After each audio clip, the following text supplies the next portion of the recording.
బుద్ధున్నవాడెవడు BJP BRS Congress పార్టీలకు vote వేయరని Praja Shanti party అధ్యక్షుడు KA Paul అన్నారు.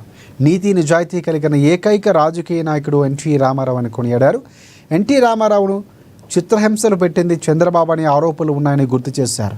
కవిత కాంగ్రెస్ ఆడించినట్లు ఆడుతుందని చెప్పారు KA Paul.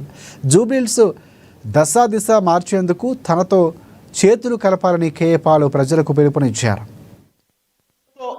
Supreme court, Telangana, AP హైకోర్టులు న్యాయంతో రైతులకు న్యాయం చేశాం, నిరుద్యోగులకు న్యాయం చేశాం, మహిళలకు న్యాయం చేశాం. రేప్ కేసులు తగ్గించడానికి దాని కోర్టులో ఫైట్ చేశాను. చిన్నపిల్లలను కాపాడుతున్నాం.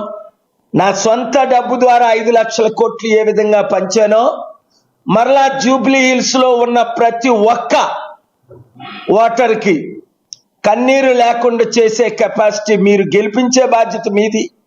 ఒక్కొక్కరు 100 మందికి చెప్పి ఓట్లు వేయించే బాధ్యత మీది.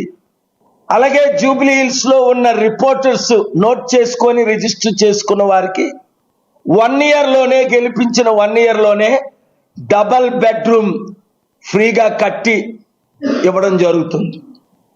ఇప్పటికీ మా హ్యాబిటాట్ హ్యుమానిటీ ద్వారా అమెరికాలో 1000 ఇళ్ళు, దేశంలో ప్రపంచంలో లక్షల ఇళ్ళు ఫ్రీగా కట్టి ఇప్పుడు కూడా కడుతున్నాం, కొన్ని వేల ఇళ్ళు ప్రతి సంవత్సరం.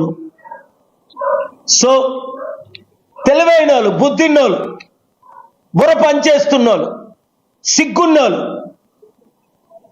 ఎవరు కూడా ఈ బుద్ధి లేని అవినీతి కుల కుటుంబ, ఎందుకంటే సూటిగా అడుగుతున్నా, సుదర్శన్ రెడ్డి గారికి నేను మద్దతు ఇచ్చి ఉంటే ఆయన వైస్ ప్రెసిడెంట్ ఉండేది. ఇష్టం లేని బీజేపీ పార్టీయే లక్షల కోట్ల ఆదాయం వస్తుంది సంవత్సరానికి. బెట్టింగ్ యాప్ల ద్వారా 8.5 లక్షల కోట్లు.